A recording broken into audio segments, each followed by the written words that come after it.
Question 26. Aspirin has the formula C9H8O4.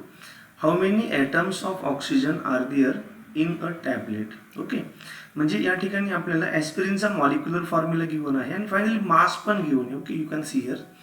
And प्रश्न विचारलेला आहे की नंबर ऑफ ॲटम्स. आता नंबर ऑफ ॲटम्सला काय बोलतो आपण? एन. ओके, तर एन आपल्याला विचारलेला आहे. मास दिलेला आहे. Mass stands for W is equal to 360 milligram. But याला आपण ग्राममध्ये घेतलं तर काय होईल?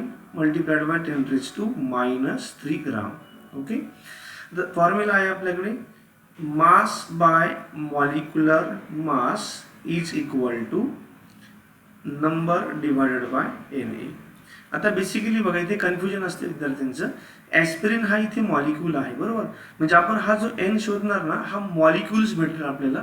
बट या मॉलिक्युल्समध्ये नंबर ऑफ ऑक्सिजन किती असणार हे आपल्याला फायनली शोधायचं आहे.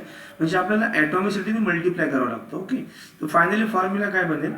N is equal to mass किती दिले क्वेश्चनमध्ये? 360 इंटू 10⁻³ डिवायडेड बाय याचं मॉलिक्युलर वेट किती येत असतं? 180. Okay, multiplied by Avogadro's constant into atomicity. Okay, atomicity. तर फायनली हा काय येईल बघा, 0 कट होईल. 18 2 जा 36.